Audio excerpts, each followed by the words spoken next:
안녕하십니까? 오늘은 최근 시황은 전해드렸기 때문에 현재 우리의 상승 구간이 어느 지점에 도달했는지 확인해보고 마지막 부분에서 제 견해를 말씀드리겠습니다. 우선 현재 비트코인 레인보우 차트를 보도록 하겠습니다. 먼저 거시적 관점에서 보면 현재 비트코인 레인보우 차트에서 현재 시점은 축적 단계로 매수하기 좋은 시점임을 알 수 있습니다. 비트코인 레인보우 차트를 주의해서 보아야 할 것은 같은 가격대더라도 차트상의 시간이 흐르면 매도할 시점이 오히려 저점이 될 수 있다는 것입니다. 즉 비트코인 10K가 8년 전에는 매도 시점일 수 있어도 현재 시점에서는 매수 시점에 해당하는 가격대인 것입니다. 이는 로그 차트에서 비트코인이 지속적으로 포물선을 그리며 우상향하기 때문이며, 따라서 현재의 단계는 현저한 최고점이 아니라 아직 상승의 본격적인 준비 단계, 즉 아직도 싼스틸 칩 단계도 이르지 못했음을 알 수 있습니다. 이전 비트코인 파워커브에서도 보았듯 현재 4차 사이클은 대외적인 전쟁과 관세 이슈로 상승이 일부 지연된 상황으로서 향후의 상승은 지연된 기간으로 남아있는 기간 동안 더욱 폭발적으로 나올 수 있다는 것입니다. 비트코인 MVRVG 스코어를 보더라도 비트코인의 현재 가격대는 24년 말보다 더 상승했음에도 불구하고 MVRVG 스코어는 더욱 낮은 상태로 상승 중에 있습니다. 지난 3차 사이클을 보더라도 해당 스코어는 처음 중간 지점에 도달하여 1차 고점을 만든 후 비트코인 가격과 스코어가 하락 조정과 중기 횡보 후에 유사한 기간만큼을 경과한 후 MVRVG 스코어가 상승하면서 빨간색으로 표시한 구간 이후 비트코인의 거대한 상승이 시작됐음을 알 수 있습니다. 이러한 패턴은 반감기 이전에 비트코인 가격과 스코어의 상승, 그리고 반감기 도래 후 하락 및 횡보, 그 후 약 5개월 후 상승이라는 유사한 패턴을 가지고 있습니다. 따라서 MVRVG 스코어를 보더라도 현재 지점은 비트코인의 대폭 등장, 그 초입 어딘가임을 알 수 있습니다. 또한 공포탐욕 지수를 살펴보겠습니다. 공포탐욕 지수는 개인들의 심리를 알 수 있는 지수로서 이전에 설명드렸던 MVRVG 스코어와 비교하여 보시면 좋을 것 같습니다. 우선 말씀드린 것처럼 각 사이클의 1차 상승 파동은 파란색으로 표시한 부분에서 나왔으며, 비트코인의 본격적 상승장은 낙관에서 극단적 낙관으로 진입 후 폭발적 상승이 있음을 알 수 있습니다. 파란색 1차 상승 이후 중장기 횡보 조정 이후 2025년 빨간색 표시한 부분이 현재 시점이고, 이는 3차 사이클에서 2020년 빨간색으로 표시한 부분에 해당합니다. 즉 낙관 관점에 진입하였을 때는 아직 본격적 상승의 초기밖에 되지 않았으며 이전 정고점을 돌파하고 상승의 극초입 구간임을 알 수 있으며, 진짜 상승은 극단적 낙관에 진입한 이후 가파른 상승세가 이어짐을 알 수 있습니다. 다음으로는 비트코인 RSI를 살펴보도록 하겠습니다. 이 차트 역시 MVRVG 스코어 및 비트코인 사이클 차트와 같이 보시면 도움이 될 것 같습니다. 보시는 것처럼 최근 5년 동안 3차 사이클의 종결을 포함하여 비트코인 RSI의 과매수 단계로의 강한 상향 돌파는 100% 모두 장단기적으로 엄청난 상승을 가져왔습니다. 특히 유의해서 보셔야 할 점은 MVRV 지스코에서 본 과거 3차 사이클에서 2020년 빨간색 원으로 표시한 3번의 RSI 과매수 부분은 시기적으로 현재의 4차 사이클과 유사하며 이후 비트코인은 엄청난 상승을 하였습니다. 2024년 말부터 2025년 현재까지 진행된 빨간색 표시한 부분 역시 대불장 초입의 강한 매수 신호일 수 있으며, 비트코인의 특성상 이러한 강력한 과매수 단계 이후 본격적인 가격 상승이 촉발되기 때문에 향후 흐름은 비록 단기 차익 실현에 따른 조정은 있을 수 있어도 엄청난 상승을 예상해 볼 수 있습니다. 비트코인 RSI 분석은 지난 영상을 복귀해보면 최저점에서 제가 바닥을 예측하는 데 활용하였고, 생각보다 정확도가 높은 분석 툴 중 하나입니다. 또한 BTC 옵션 총 미결제 약정을 보면 비트코인 상승장에서는 옵션 총 미결제 약정이 증가하면서 비트코인 상승 곡선과 함께 증가함을 알 수 있습니다. 특히 이전 자료에서 보았던 RSI 지표를 본 최근 상승의 변곡점을 빨간색으로 표시하였을 때 해당 기점 이후 미결제 약정이 급격하게 증가함을 알 수 있고, 따라서 향후에도 이러한 흐름으로 미결제 약정이 증가한다면 지속적인 비트코인 상승이 이루어질 확률이 높다고 생각합니다. 이번에는 단기 투자자들의 SOPR을 알아보겠습니다. 이 지표는 단기 투자자들이 수익을 실현했는지 알아볼 수 있는 지표로, SOPR이 1보다 크면 단기 투자자들이 수익 실현 중으로 과열 신호이고, SOPR이 1보다 작으면 손실 구간으로 매수 기회임을 알 수 있습니다. 강세장에서는 SOPR이 1 이상으로 지속적으로 유지되며, SOPR이 1보다 작은 경우에서 1보다 큰 경우로 상방 돌파할 경우 상승의 신호점으로 볼 수 있습니다. 역시 차트를 보면 2022년부터 빨간 화살표로 표시한 부분은 SOPR이 1보다 작은 영역에서 주를 이루다 강하게 상방 돌파를 시도하면서 빨간색 영역에서 계속해서 상승장이 진행됐음을 알 수 있습니다.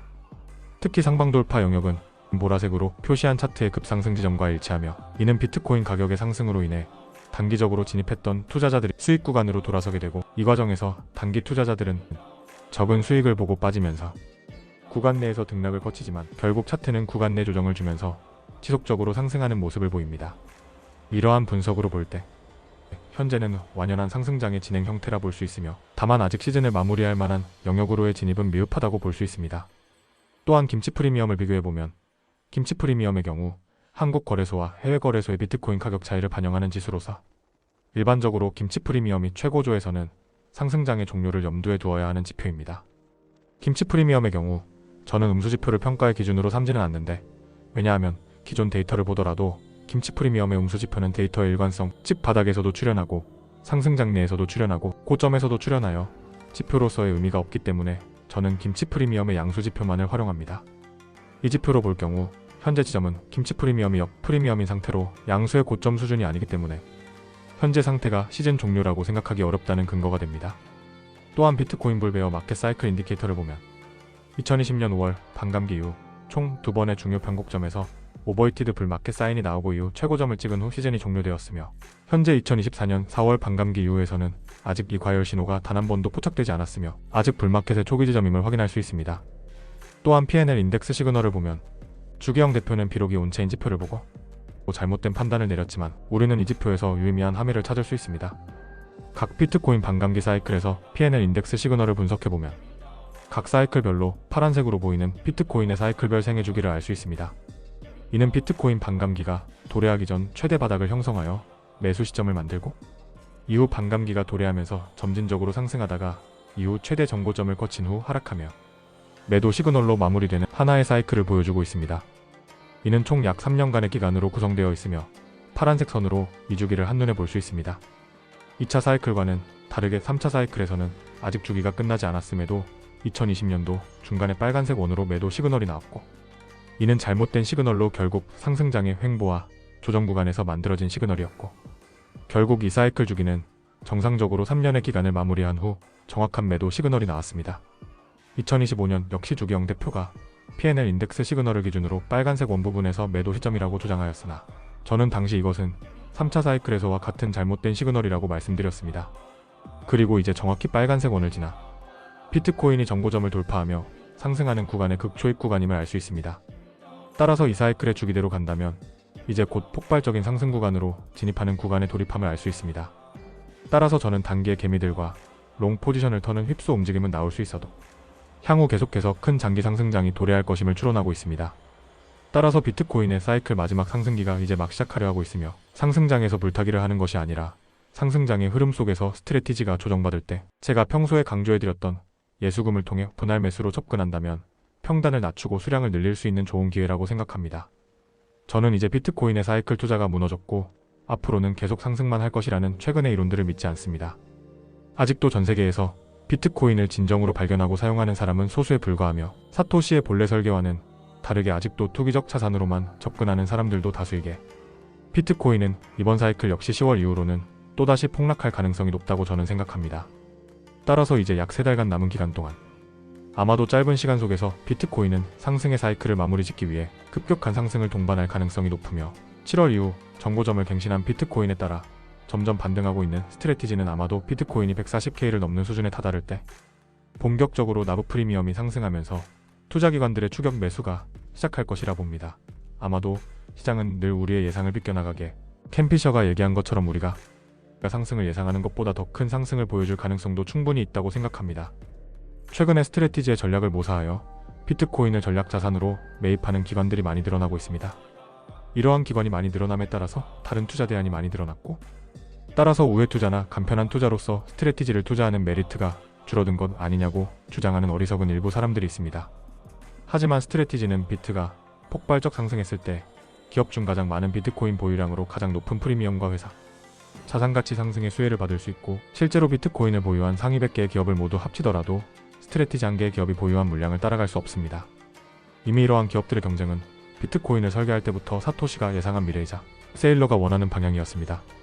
스트래티지의 전략은 부채로 비트코인을 샀기 때문에 부채에도 인플레이션이 적용돼서 부채는 감소하고 자산은 상승하는 상승장에서의 이중 자산 증가 효과도 누릴 수 있으며, 머니프린팅에 대항하여 모든 자산을 비트코인화하여 보유하므로 현금으로 기업 자산을 보유한 기업에 비해 인플레이션과 머니프린팅에 따른 자산가치 하락에 대항할 수 있고, 보수적인 기업이나 주정부 혹은 연기금, 금융권 기업들의 재무제표에 비트코인 직접 매입은 부담이 되지만 MSTR로 우회 가능하게 보유가 되어 주식 매수 수요를 늘릴 수 있다는 점에서 스트래티지는 독보적인 기업입니다.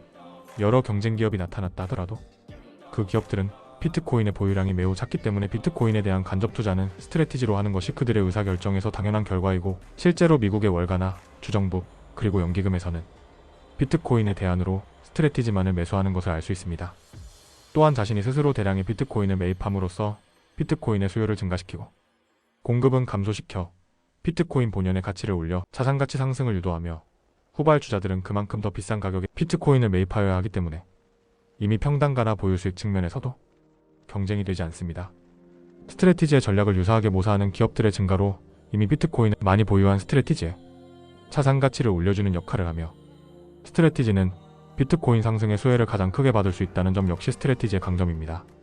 또한 현재 미국이 비트코인을 전략적으로 보유하면서 비트코인의 수요를 증가시키고 공급은 감소하는 추세라 향후 비트코인 보유 계획을 발표한 기업보다 이미 비트코인을 다수 보유한 스트래티지의 시간이 지날수록 유리하며, 주가 상승과 비트코인 보유의 재평가로 인해 나스닥 팩 편입이 완료되었고 향후 S&P 지수에 편입되어 스트래티지에 대한 추가 수요가 발생할 수 있다는 점 역시 추후 긍정적 호재가 남아있습니다. 가장 중요한 것은 마이클 셀러라는 리더십 있는 회장에 의해 주주들에게 지지를 받고 있으며, 그 신뢰에 기반하여 비트코인 매입 전략을 충실히 수행하고 있고, 마이클 셀러가 향후 오랜 기간 기업에 지배력을 미칠 수 있다는 점으로 CEO 리스크가 타 기업에 비해 낮다는 점도 강점에 해당합니다. 그리고 잠재적이기는 하나 비트코인은 향후 어찌됐든 그 본질적 가치는 탈중앙화지만 기존 제도권 금융이랑 엮여 들어갈 수밖에 없는데, 비트코인과 관련한 다양한 수익 모델을 만들 가능성이 있고, 이러한 생성된 가치를 기반으로 더 높은 밸류에이션을 받을 잠재력이 있다는 점 또한 스트래티지의 강점이라 볼 수 있습니다. 이번 상승으로 비트코인은 그간 상승의 사이클 범주를 벗어나는 것에 대한 논쟁이 있었으나, 비트코인은 지난 3번의 사이클에 최소 최대 가격 범주를 벗어나지 않고 진행 중에 있으며, 이에 따를 경우 향후 10월 말까지는 일부 기간 조정은 있더라도 지속적으로 상승 흐름을 유지할 것으로 생각합니다. 오늘은 비트코인의 현재 시점을 되짚어보는 시간을 가져보았습니다. 과거 1월에서 3월 시즌 종료설이 대두되고 비관론자들이 조롱하였지만 결국 비트코인은 정고점을 돌파하였고, 스트래티지도 250불의 바닥을 지나 이제 400불 중반까지 회복하였습니다. 지금까지 함께해온 구독자 여러분 잘 있네 하셨고, 지금은 예수금과 현금 흐름을 확보하면서 중간 조정이 올 때마다 수량을 늘려야 하는 시기입니다. 새롭게 시작되는 7월 한 주 힘내시기 바랍니다. 자산의 상승의 새로운 역사를 여러분과 저는 함께 써나갈 것입니다. 감사합니다.